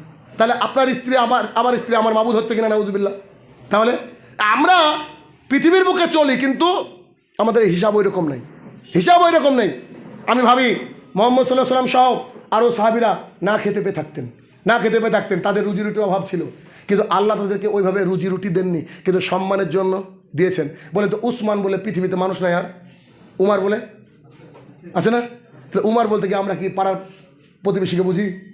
আল্লাহ সাথে একটা মজা দিয়ে দিয়েছেন। উমার মানে আহারে সেই সাহাবী যাকে দেখে রাদিয়াল্লাহু তাআলা আনহু, যাকে দেখে শয়তান পর্যন্ত রাস্তা থেকে সরে যায়, যাকে দেখলে শয়তান পর্যন্ত রাস্তা দিয়ে সরে যায়। তাদের কি অবস্থা ছিল? গজব তো অনেক রকমই হয়, জল জীবন বলেন একটা কথা, আবার এই জলে বন্যা যখন হয়ে যায় কি মরণ হয় কিনা? তাহলে আমাদের খাবার হচ্ছে জীবন, খাবার আর যদি রুজি হয়, আমার মনে হচ্ছে তো খাবার সবচেয়ে বড় ফিতনা। আমার জন্য মনে হচ্ছে এত রুজি কেন আমাদের, এত খাবার কেন আমাদের? আল্লাহ কি এত বেশি বেশি দিয়ে আমাদেরকে পরীক্ষা করছেন না কি ঘটনা? আমি তো টেনশনে এই জায়গায় নিয়ে কেন? দেখেন উমর রাদিয়াল্লাহু তাআলা আনহু রাস্তা দিয়ে হাঁটছেন, ক্ষুধার্ত, খেতে পাননি কয়েকদিন, তিনি রাস্তা দিয়ে হাঁটছেন। একটু পরে আবু বকর রাদিয়াল্লাহু তাআলা আনহুকে দেখা গেল, পৃথিবীর শ্রেষ্ঠ মানুষ, একজনের মতো কড়া পৃথিবীতে কেউ নাই, একজনের মতো নরম পৃথিবীতে কেউ নাই, দুজন হাঁটছেন। বলছে কী ব্যাপার? আরে পেটে খিদে লেগেছে, কী করবো, বাইরে একটু ঘোরাঘুরি করছে। পেটের খিদা চরম জিনিস, পেটের জন্যই সব কিছু করে মানুষ দুনিয়াতে। তো চলে যাচ্ছেন, একটু পরে দেখা গেলো মোহাম্মদ সাল্লাল্লাহু আলাইহি ওয়াসাল্লামকে। রাসূল সাল্লাল্লাহু আলাইহি ওয়াসাল্লামকে বলা হলো যে কী ব্যাপার, আপনি বাইরে কেন? এই সময় তো আরবের লোকরা বাইরে বেরোয় না, এত রৌদ্র, এই সময় কী ব্যাপার? তো বলছে যে আল্লাহর কসম করে বলছি, তোমাদেরকে যে কারণে আল্লাহ বাইরে বের করেছে, আমাকেও সেম কারণে বাইরে বের করেছে। পৃথিবীর তিনজন শ্রেষ্ঠ মানুষ, তারা রাস্তা দিয়ে হাঁটছে উইদাউট ফুড, খাবার ছাড়া তারা রাস্তা দিয়ে হাঁটছে। এক আনসারি বাড়িতে গিয়ে সালাম দিলেন, আনসারি একটু পানি বা কিছু জল বাইরে আনতে গিয়েছিলেন, তার স্ত্রী সালাম দিয়ে সালামের উত্তর দিয়ে দরজাটা খুলে দিয়েছেন। তখন সে আনসারি এসে বলেন সুবহানাল্লাহি বিহামদিহি, আমার বাড়িতে মেহমান আজকে। কিছু কাঁচা পাকা খেজুরকে তাদের সামনে পেশ করা পরে একটা ছুরি নিয়েছেন। রাসূল সাল্লাল্লাহু আলাইহি ওয়াসাল্লাম বলছে, যে বকরি, যে ছাগল এর বাচ্চা রয়েছে, সেই ছাগল যেন জবাই করা না হয় বলে দিয়েছেন। তাদের জন্য খাবারকে প্রস্তুত করা হলো। তিনজন ক্ষুধার্ত মানুষ, পৃথিবীর সর্বশ্রেষ্ঠ মানুষ, ক্ষুধার্ত, পেশ করা হলো খাবার, খাবার খাচ্ছেন। আর রাসূল সাল্লাল্লাহু আলাইহি ওয়াসাল্লাম সাহাবায়ে কিরামদের দিকে তাকিয়ে বলছেন, সুম্মা লাতুসআলুন্না ইয়াউমাইযিন আনিন নাঈম। প্রত্যেকটা নিয়ামতের একদিন হিসাব নেওয়া হবে, প্রত্যেকটা নিয়ামতের একদিন হিসাব নেওয়া হবে। এই কুষ্টিয়ার বুকে এমনও বাড়ি রয়েছে, একটা বিয়েতে যা খাবার অপচয় হয়, একটা মানুষের সারা জীবন চলতে পারে। বলেন ভুল বলছি আমি?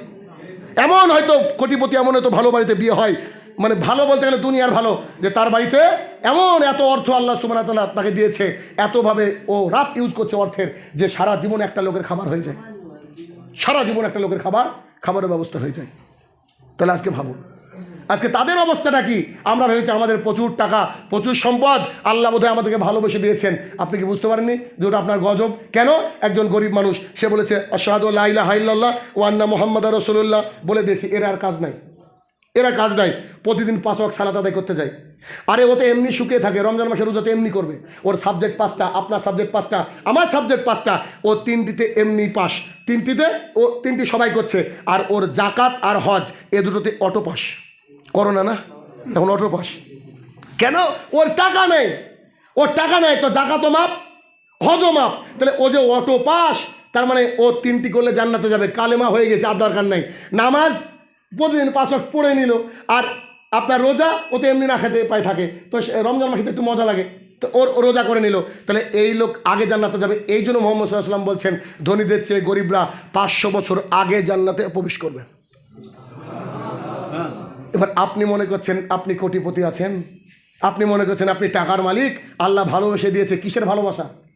কিসের ভালোবাসা? আপনি জাকাত দেন না বিধায় এদেশে বহু মানুষ না খেতে বেমরে। মালের ইবাদত আসলে কিন্তু আমরা একটু কনজুস হয়ে যাই, ঠিক না? সালাত আদায় করছি, সিয়াম পালন করছি, সব ঠিক আছে, কিন্তু মালের ইবাদত আসলে না, অসুবিধা। রাসূল সাল্লাল্লাহু আলাইহি ওয়াসাল্লাম বলছে, তোমার যদি পাথেও সংগ্রহ হয়ে যায়, হজ করো। পাথেও বহুজনের আছে, কিন্তু টাইলস, মেঝেতে টাইলস বিছাতে ব্যস্ত, দেওয়ালটাকে কি কত রকমের কালার করতে ব্যস্ত, কত বড় বিল্ডিং তৈরি করতে ব্যস্ত। ওর পাথেও সংগ্রহ হবে না কিয়ামত পর্যন্ত। ও নিজেকে গরিব ভাবছে, ও নিজেকে গরিব ভাবছে, অথচ ওর 1 মাসের টাকা দিয়ে একটা লোকের সারা জীবন সংসার চলে। তাহলে রুজি খুব কঠিন জিনিস। তবে হাঁস যদি বেছে নিতে পারে আমাদেরকে কি করতে হবে? বেছে বেছে খেতে হবে। আল্লাহ সুবহানাহু ওয়া তাআলা মুহাম্মদ সাল্লাল্লাহু আলাইহি ওয়াসাল্লামকে বলছে, ইয়া আইয়ুহার রাসূল, হে আমার নবীরা, হে আমার নবী শোনো, কুলু মিনাত তাইয়্যিবা, হালাল খাও, পবিত্র খাও, ও আমালান সলে, আগে ভালো খাও তারপরে কি করো? আমল করো। এখন যদি কোনো ব্যক্তি তাহাজ্জুদের সালাত আদায় করে আর বিড়ির ব্যবসা করে, কোনো ব্যক্তি তাহাজ্জুদের সালাত আদায় করে আর আপনার ওর হচ্ছে সুদী ব্যাংকে চাকরি থাকে, চলবে? এটা চলবে না? চলবে না। কেন? মুসলিম শরীফের হাদিস রাসূল সাল্লাল্লাহু আলাইহি ওয়াসাল্লাম বলেছেন, ইন্নাল্লাহা তাইয়্যিবুন লা ইয়াকবালু ইল্লা তাইয়্যিবা, আল্লাহ পবিত্র, পবিত্র জিনিস ছাড়া আল্লাহ গ্রহণ করেন না। তো আল্লাহ পবিত্র, পবিত্র জিনিস ছাড়া আল্লাহ সুবহানাহু ওয়া তাআলা যদি গ্রহণ না করেন, তাহলে ঘটনাটা একটু উল্টো হয়ে গেল না? আমরা দিনরাত কার পেছনে মেহনত করছি? রাসূল সাল্লাল্লাহু আলাইহি ওয়াসাল্লাম বলেছেন, এমন একটা জামানা আসবে, ওই জামানায় মানুষ ইনকাম করবে, কিন্তু ইনকাম করার সময় হারাম আর হালাল বাঁচবে না। যে লোকটা সুদের ব্যাংকে চাকরি করে, যে লোকটা দিনরাত সুদের কারবার করে, যে লোকটা বিড়ির ব্যবসা করে, সে লোকটা ঢাকায় হোটেলে গিয়ে বলছে কিসের গোস্ত আছে, বলছে খাসিও আছে, গরু আছে, বলছে হালাল করা তো। ও ইবাদত করেছে হারাম খেয়ে, আবার ওকে গিয়ে বলছে হালাল করা তো। আশ্চর্য দুনিয়া। আব্দুল্লাহ ইবনে মাসউদ রাদিয়াল্লাহু তাআলা আনহু বলেন, রাসূল সাল্লাল্লাহু আলাইহি ওয়াসাল্লাম বলেছেন, সালাসাতুন কাদ হাররাম আলাইহিম মিন জান্নাহ, তিন শ্রেণীর মানুষের জন্য জান্নাত হারাম। এই বাক্যটাকে আমরা বুঝতে পারিনি, হারাম মানে তো হারামই, তার মানে তারা জান্নাতে যাবে না, তাদের জন্য জান্নাতকে হারাম করে দেওয়া আছে, ডিক্লেয়ার করে দেওয়া আছে যে এইদিকে যাওয়া যাবে না। তারা কারা? এক নম্বর মদমিনুল খামরিন, যারা নিয়মিত জর্দা, গুল, খৈনি, বাবা, ইয়াবা সব কিছু খায়, তারা জান্নাতে যাবে না, হারাম তাদের জন্য। হুজুর বলছে মাকরু, হুজুর বলছে মাকরু। তো হুজুর মাকরু ও বলছে কেন? ও হাদিস পড়েনি। কেন? বুখারী মুসলিমের হাদিস। আনাস রাদিয়াল্লাহু তাআলা আনহু বলেন, আমাদের জামানায় কেউ যদি নেশাদার দ্রব্য পান করতো, তো রাসূল সাল্লাল্লাহু আলাইহি ওয়াসাল্লাম তাদেরকে 40 জুতার বাড়ি দিতেন। কত বাড়ি? 40 জুতার বাড়ি দিয়ে ওর মুখকে লাল করে দিতে হবে। আপনাদের বাংলাদেশে এসে দুটো জিনিস আমাকে, একটা জিনিস মজা লাগে, একটা আশ্চর্য লাগে।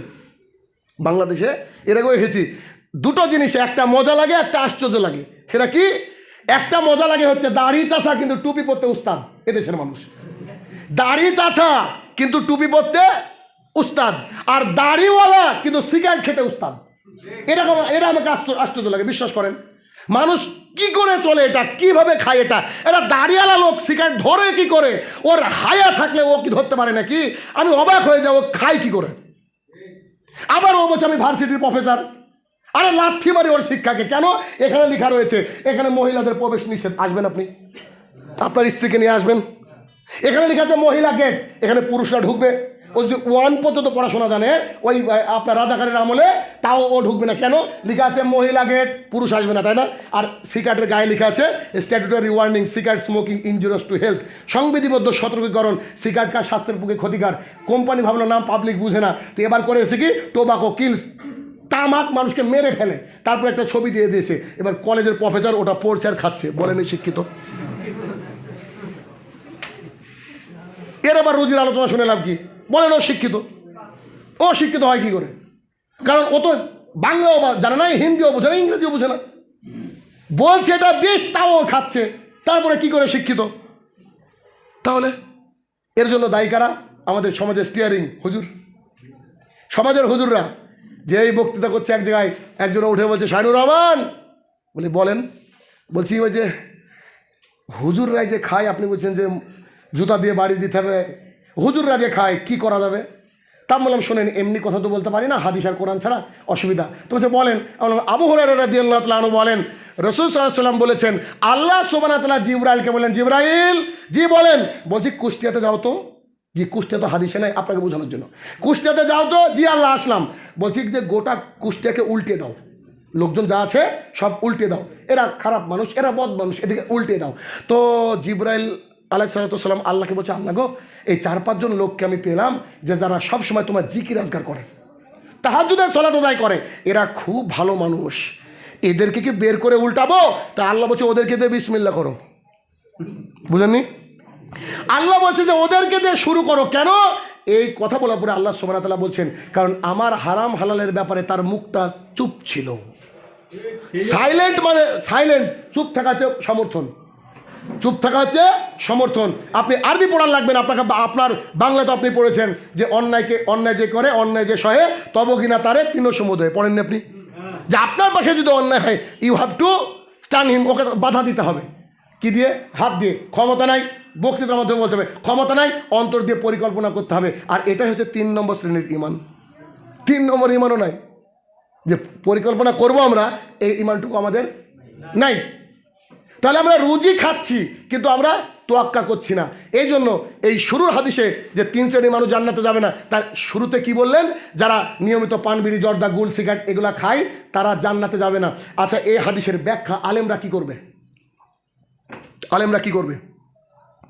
মানে নেশা 2 প্রকারের বলে না, একটা হচ্ছে মাকরু, মাকরু তাহেরিমিনা কি সব বলে, যে একটা হচ্ছে মাকরু, একটা হারাম। তো কি বলছে? ইয়াবা হারাম বলছে, মদ ওয়াইন হারাম।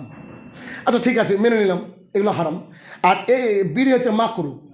এবার আপনাকে এই হাদিসটাকে থামিয়ে রেখে আর একটা হাদিস, আয়েশা রাদিয়াল্লাহু তাআলা আনহা বলেন রাসূল সাল্লাল্লাহু আলাইহি ওয়াসাল্লাম বলেছেন, কুল্লু মুস্কিরিন খামরিন, প্রত্যেকটা নেশাদার বস্তু মদ। এই হল রুমে সবাই পুরুষ আছে, কেউ নারী আছে নাকি? সবাই বলেছি না? সবাই মানে কি? সবাই। তো রাসূল সাল্লাল্লাহু আলাইহি ওয়াসাল্লাম বলছেন যে প্রত্যেকটা নেশাদার বস্তু, প্রত্যেকটা মানে কি? সব। সব মানে যার মধ্যে নেশা রয়েছে। তো প্রত্যেকটা নেশাদার বস্তু যদি মদ হয়, আর প্রত্যেকটা মদই হারাম। হুজুর কোথা থেকে দলিল নিল? এটা বুঝলাম না। আপনাকে এবার যুক্তিতে আসি, এটা কালকেও বলেছি পাবনায়, আবার এখানে বলছি। মানুষ তো এমনি ন্যাচারালি অনেকে কোরআন হাদিস মানে না, কিন্তু যুক্তি অনেক সময় মানে। কেমন যুক্তি নেন? ধরেন একটা লোক, ও হচ্ছে শুকুর আলী, আমি নাম রেখেছি, যে খালি শুক্রবারে নামাজ পড়ে ওর নাম শুকুর আলী। কিছু আছে ঈদু মিয়া, মানে 2 ঈদে যায়, তারপরে ওরা পাকা মুসলমান সমাজে, ওদের জন্য মুসাল্লা রাখা হয় সামনে। তো এবার ওই ঈদু মিয়া বা শুকুর আলী মসজিদে একটা জেনারেল মিটিংয়ে গিয়েছে, মসজিদের ছাদটা রং করতে হবে, সাইডে কিছু লাগাতে হবে। তো জেনারেল মিটিংয়ে গিয়েছে, অন্যান্য দিন যায় না, গিয়েছে।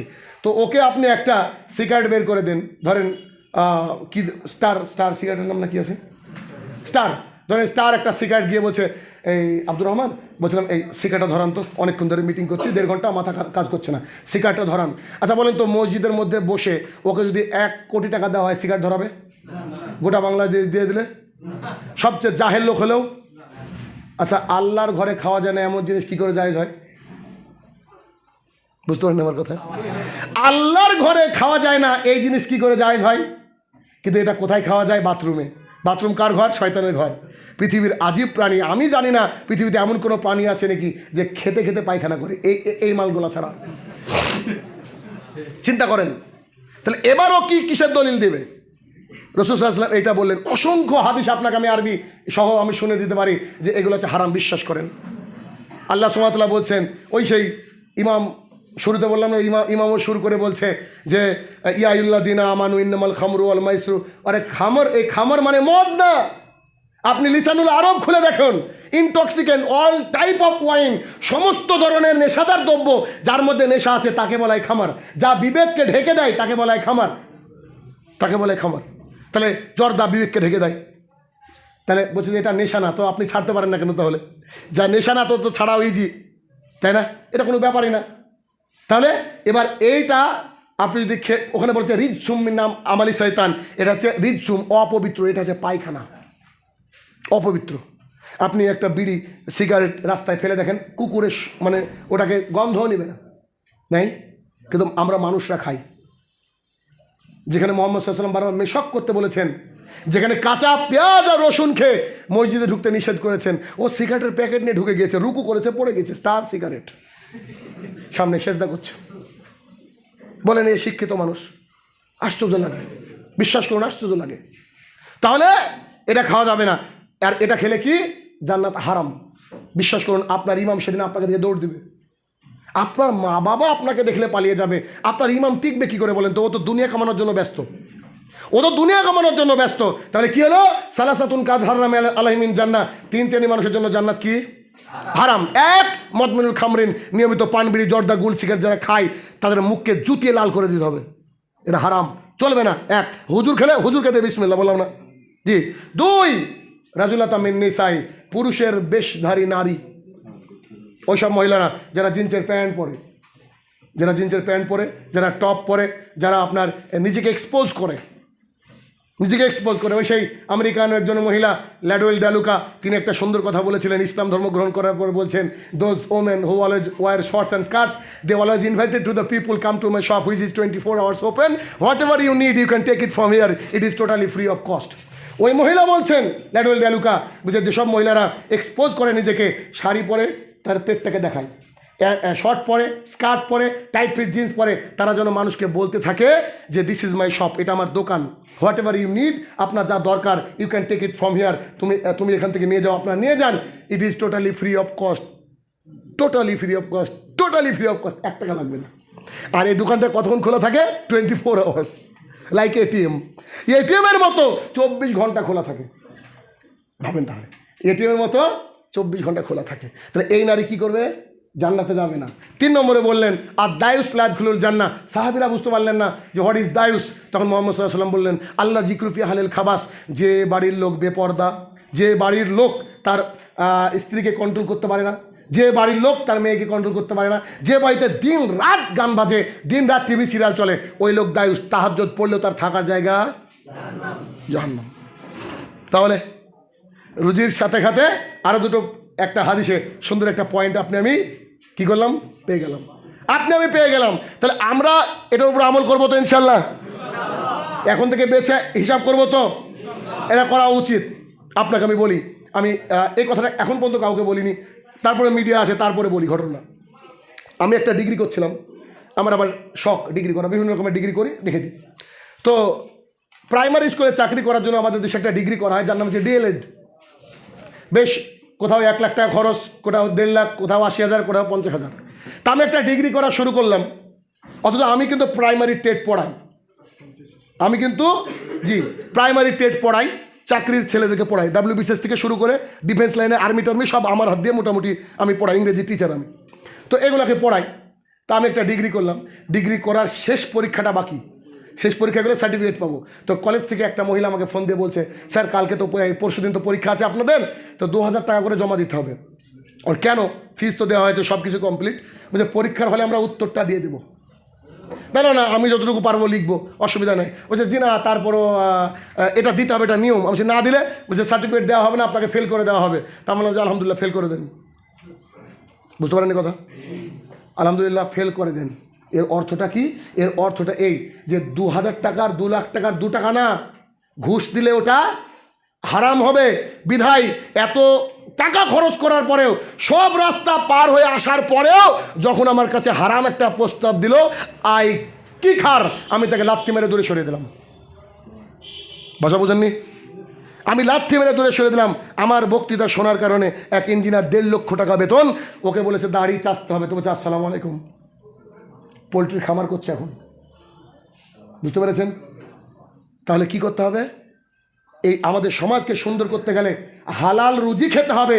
আর হালাল রুজি যখনই খাবো তখন আল্লাহর কাছে কি হবে? ইবাদত কবুল হবে এবং দোয়াটাও কবুল হবে। আপনি ভাবছেন এত যে কান্নাকাটি করি, দোয়া কবুল হয় না কেন? আরে দোয়া কি করে কবুল হয়? এই 5 মিনিটে শেষ করবো ইনশাল্লাহ। দোয়া কবুল হওয়ার একটা অন্যতম মজা শুনেন। সেটা কি? আমি রাত্রিবেলায়, আমি আর আমার স্ত্রী শুয়ে আছি, শুয়ে থাকতে থাকতে ভাবছি যে এই যে সালাফি কনফারেন্স, বাংলাদেশের অন্যতম বড় প্রোগ্রামের অন্যতম একটা প্রোগ্রাম। তো একবার আল্লাহর কাছে দোয়া করেছিলাম আব্দুর রাজ্জাক বিন ইউসুফের সঙ্গে যেন আমার দেখা হয়। আল্লাহ সালাফি কনফারেন্সে যদি একবার আমাকে দাওয়াত করতো, যদিও আমার ডেট পাওয়া মুশকিল, তারপর আমি বলছি যে ওখানে যদি একবার দাওয়াত দিত তাহলে ইনশাল্লাহ সমস্ত শেখদের সঙ্গে মিলতে পারতাম। এটুকুই আমার শখ যে সমস্ত শেখদের সাথে মিলবো। আর দাওয়াতের কাজ তো আমি ওখানে বসে বক্তৃতা দিচ্ছি, আপনি বাংলাদেশ থেকেও দেখছেন, আপনি তো আমাকে ইন্টারনেটের মাধ্যমে দেখেছেন। মার্ক জুকারবার্গের মাধ্যমে আল্লাহ সুবহানাহু ওয়া তাআলা দিন প্রচার করে নিচ্ছেন। দেখেন আল্লাহর কত বড় হিকমা। ফেসবুক তো মার্ক জুকারবার্গের, আলে বলে ওরা ঘুমাচ্ছে, আর তালাক নিয়ে ঝামেলা, বুকে হাত বাঁধা, নাবিতে হাত বাঁধা নিয়ে ঝামেলা। এদিকে আল্লাহ মার্ক জুকারবার্গকে বলছে তুই দিনটা প্রচার কর। শাইনুর রহমান বক্তৃতা দিচ্ছে, ইংল্যান্ড থেকে বাঙালিরা শুনছে। দেখেন আশ্চর্য দুনিয়া। আল্লাহকে আমরা বুঝতে পারিনি বিষয়টা। তো আমি এই কথা বলে পরের দিন আমি, আমার একটা চেম্বার আছে ডাক্তারি, তো ওখানে আমি গেলাম। গিয়ে প্রথমে গিয়ে চেয়ারে বসে মোবাইলটা খুলেছি। তো আমার মোবাইল সবসময় সাইলেন্ট থাকে। মোবাইলে মেসেজ আসলো, একজন ব্যক্তি বলছে আবদুল্লাহ ভাইয়ের তরফ থেকে বলছি আপনাকে এবার সালাফি কনফারেন্সে 2 দিন থাকতে বলেছে আব্দুর রাজ্জাক বিন ইউসুফ। এটা আমার এই রিসেন্ট ঘটনা বলছি, একদম রিসেন্ট, আসার আগে কিছুদিন আগে। তা বললাম আমার বিশ্বাস হলো না। যে হট করে এটা কে, এটা কেমন ব্যাপার। তো আমি কনফার্ম করলাম, আমি আমার আবু আইসে ভাইয়ের নাম্বার দিয়ে দিলাম, আমি যে ওনার সাথে কন্ট্যাক্ট করে নেন। ওনার সাথে তুরন্ত উনি কন্ট্যাক্ট করে বলছেন জি আপনাকে ওই ডাঙ্গিপাড়ায় 23 তারিখ আর এদিকে নারায়ণগঞ্জে হচ্ছে 13 তারিখে আপনাকে বক্তৃতা দিতে হবে। এটা আমার দোয়ার গতি, এটা আমার দোয়ার গতি, তবে আমি পীর না, মাথার মধ্যে রাখবেন। কেন দোয়াটা আল্লাহর কাছে করেছিলাম এই ভেবে যে আজকে যে বক্তৃতা আমি করলাম, ও শাহিনুর রহমান কি সুন্দর বক্তৃতা করলো, না কি শিখলাম এটা হচ্ছে মেন। কি শিখলাম, কেমন মরিয়ম আলাইহিস সালাম মসজিদের একটা কোনায় বসে আছেন, একটা ঘরের কোনায় বসে আছেন। তো জাকারিয়া আলাইহিস সালাম গিয়ে বলছেন, আরে কাঁঠাল কোথা থেকে আসলো? আপনাকে আমি বোঝানোর জন্য ভাষাগুলো বলছি। আরে এই তো সিজনাল ফ্রুট না, এটা কোথা থেকে আসলো? বলছে জানি না, আল্লাহ পাঠিয়েছে। বয়স ধরেন 80, জাকারিয়া আলাইহিস সালামের বয়স 80। তিনি আল্লাহকে বাড়িতে এসে বলছেন, আল্লাহ গো আমি বৃদ্ধের শেষ পর্যায়ে পৌঁছে গেছি। কি বলছে? বৃদ্ধের শেষ পর্যায়ে পৌঁছে গিয়েছি, আমার হাড়গুলা দুর্বল হয়ে গিয়েছে, আমার মাথার চুল সব পেকে গিয়েছে, আমার স্ত্রী বন্ধা, ডাক্তার বলেছে বাচ্চা হবে না, আল্লাহ তুমি আমাকে একটা সন্তান দাও। আশ্চর্য দোয়া। বলছেন আমার কোনো এবিলিটি নাই, হাড়গুলা শেষ হয়ে গেছে, একদম শেষ পর্যায়ে পৌঁছে গিয়েছি, আমি হয়তো কালকে মারা যাব, আর আমার স্ত্রী বন্ধা, তার বাচ্চা হবে না, আল্লাহ তোমার কাছ থেকে একটা বাচ্চা চাইছি। আশ্চর্য দোয়া। কেন? সিজনাল ফ্রুট বাদ দিয়ে ফ্রুট দেখে এই দোয়া করেছে। তাহলে তো এর আমারও মৌকা আছে, আল্লাহর কাছে চাইলে আমরা তোরা হারাম খন না, এই বলে আল্লাহকে চেয়েছে। আল্লাহ সঙ্গে সঙ্গে ওহী নাজিল করে বলছে, আমি তোমাকে একটা বাচ্চা দিয়ে দিলাম এবং বাচ্চার নাম আমি আল্লাহ রেখে দিলাম ইয়াইয়া। আর এই নামের কোনো মানুষ পৃথিবীতে এই ছেলে জন্ম হওয়ার আগ পর্যন্ত আমি কারোর নাম রাখিনি। মানে we are all enlisted to Allah সুবহানাহু ওয়া তাআলা। আমাদের সবারই নাম আল্লাহর কাছে লিপিবদ্ধ, সবারই নাম। তাহলে জাকারিয়া আলাইহিস সালাম এবার কি বলছে জানেন? যেমন আমি বিশ্বাস করতে পারিনি, তখন জাকারিয়া আলাইহিস সালাম আল্লাহকে বলছে, আল্লাহ আবার একই কথা যে ঠিক আছে, কিন্তু আমি তো বৃদ্ধ, চুল পেকে গিয়েছে, হাড় দুর্বল হয়েছে, আমার স্ত্রী বন্ধা আছে, কী করে বাচ্চা হবে? এখনই চাইলেন, আবার বলছে কী করে বাচ্চা হবে? তা আল্লাহ বলছে তুমি যখন কিছু ছিলে না, আমি কি ব্যবস্থা করিনি? তাহলে এটার মূল জায়গা আছে ডিপেন্ড অন আল্লাহ সুবহানাহু ওয়া তাআলা, তাই না? আল্লাহর উপরে যদি তাওয়াক্কুল করা যায়, এটাও ধরেন সন্তান কি রুজি না? সন্তান রুজি না? আল্লাহ সুবহানাহু ওয়া তাআলা এই ভাইকে দুটো ছেলে দিয়েছে, আমাকে একটা ছেলে একটা মেয়ে দিয়েছে, অনেকে খালি মেয়ে দিয়েছে, অনেকে কিছু দেয়নি, এটা রুজি না? তাহলে এই রুজির জন্য কার উপরে ডিপেন্ড করতে হবে? নাকি সরষি না? জি। তাহলে আল্লাহ সুবহানাহু ওয়া তাআলা এই যে আমরা কথাগুলোকে শুনলাম, এর উপরে যদি আমল করে পানবিড়ি জর্দা গুড় সিগারেট ছেড়তে পারেন, আবার একটা চাকরিকে ছেড়তে পারেন। পৃথিবীটা এত ছোট না, কুষ্টিয়া না জনাব, গোটা পৃথিবী আপনার জন্য প্রশস্ত রয়েছে। আল্লাহ যা লিখে রেখেছে তাই হবে। আপনি তো হারাম চাকরিকে ত্যাগ করতে পারেন, কোটি টাকা বেতন দিক, হারাম চাকরিকে ত্যাগ করতে পারেন। আল্লাহ সুবহানাহু ওয়া তাআলা আপনার জন্য সুন্দর একটা রুজির ব্যবস্থা করবেন। যদি এই আপাত দৃষ্টিতে সুন্দর না মনে হলো, হেয়ার আফটার যে লাইফ, পরবর্তী যে জীবন, ওই জীবনটা আমাদের সুন্দর হবে ইনশাল্লাহ। এটাকে ভেবে যদি আপনি আমাকে ফোন দেন কিংবা ভাইকে ফোন দেন যে আবু ইসি ভাই শাহিনুর রহমানের বক্তব্য শুনে জর্দার খাই না, তখন ভাববো যে ভারত থেকে ভিসা করে আপনার এত দূরে এসে আমার একটা কাজ ভালো হলো।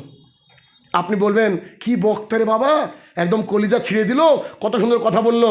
আরে এটা বললে তো কাদা নাই উপরে ছুঁড়ে মারবো আমি, বুঝেননি? আপনি আমার প্রশংসা করেন, এটা আমি ঘোরাক্ষরও চাই না, কারণ শয়তান আমাকে ওয়াসওয়াসা দেবে। আপনি আমাকে জানাবেন ভাই আমি জর্দা ছেড়ে দিয়েছি, সেই সাথে কিন্তু দাড়িও ছেড়ে দিয়েছি, এইটা যদি আপনি বলেন যে কুষ্টিয়া এসে যদি 5 জন মানুষের জীবনকে পরিবর্তন করতে পারি, যদি পরিবর্তন করার মালিক আল্লাহ সুবহানাহু ওয়া তাআলা, যদি 1 লক্ষ টাকার ঘড়ির 5 টাকা ব্যাটারি ছাড়া যেমন অচল, তা আমরা ছোট্ট একটা জায়গা যদি পরিবর্তন করতে পারি, তাহলে ভাববো যে কুষ্টিয়া আসা আমার সফলতা লাভ করেছে। কারণ আমি মনে করি না যে বড় বড় জালসায় মানুষ পরিবর্তন হয়। আমার দুটো আইডিওলজি মানুষ পরিবর্তন হওয়ার দুটো জায়গা, একটা আছে জুমার খুতবা আর একটা আছে এইরকম সেমিনার। কোনো ঝামেলা নাই, ঝুট নাই, এদিকে মেয়ে দেখতে হবে না, ওদিকে এই রং বাহারি কোনো জীবন নাই। এইটাই সুন্দর যে বসলেন, একটা ম্যাগনিফিসেন্ট আলোচনা শুনলেন, পেশ করলাম, ইনশাল্লাহ আগামী দিন থেকে মানবেন। কি রাজি তো? সবাই বলে ইনশাআল্লাহ। এতক্ষণ যে আলোচনা করলাম, আল্লাহ সুবহানাহু ওয়া তাআলা আমাকে সহ সবাইকে মেনে চলার তৌফিক আদা করুক, আল্লাহুম্মা আমিন। হে আমার প্রতিপালক, আমরা যারা এসেছি তারা যদি হারাম রুজির সাথে সম্পৃক্ততা রাখি, আমরা যেন আগামী দিনে হারাম রুজিকে ত্যাগ করতে পারি, সেই তৌফিক আদা করো আল্লাহুম্মা আমিন। হে আমার প্রতিপালক, যারা এই প্রোগ্রামের আয়োজন করেছে তারা যতদিন বেঁচে থাকবে তাদেরকে যেন সাহাবায়ে কিরামের মতো ইমানের উপরে বেঁচে থাকার তৌফিক আদা করো আল্লাহুম্মা আমিন।